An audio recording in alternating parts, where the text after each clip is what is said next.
नमस्कार. Yes news महाराष्ट्रामध्ये आपल्या सर्वांचे स्वागत. मजले परिसरात बिबट्याची दहशत. शेतात गवत कापत असताना शेतकऱ्यावर हल्ला. वन विभागाची धाव. हातकणंगले तालुक्यातील आळते परिसरातील मजले गावात बिबट्याची दहशत निर्माण झाली आहे. आज दुपारी पिराप्पामाळा परिसरातील शेतात गवत कापत असताना रावसाहेब पाटील या शेतकऱ्यावर बिबट्याने पाठीमागून अचानक हल्ला केल्याची घटना घडली. मिळालेल्या प्राथमिक माहितीनुसार रावसाहेब पाटील शेतात गवत कापत असताना दबा धरून बसलेल्या बिबट्याने त्यांच्या पाठीमागून झडप घातली. त्यांनी आरडाओरडा केल्यानंतर शेजारी शेतकरी तातडीने घटनास्थळी धावून आले. ग्रामस्थांनी मोठ्याने आरडाओरडा करताच बिबट्याने तेथून पळ काढत शेजारच्या ऊसाच्या शेतात आश्रय घेतल्याचे सांगण्यात आले.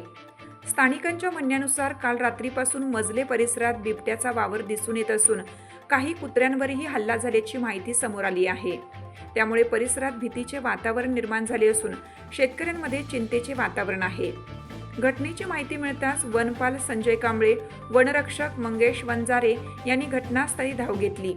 तसेच वन्यजीव बचाव पथकाचे डॉक्टर वाळवेकर, अमित कुंभार, वैभव आवळे, आकाश भोई, आशुतोष सूर्यवंशी, शिकरे तसेच वन्यजीव संस्था इचलकरंजीचे सागर आणि शेखर पवार यांनीही घटनास्थळी भेट देऊन पाहणी केली.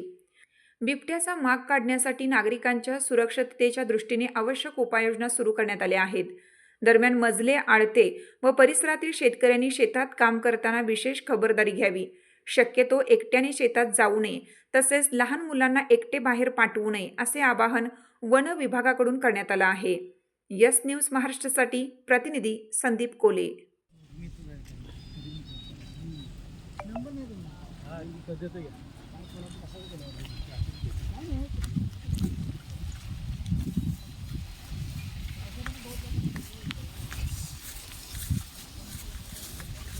तुमची साथ आमची.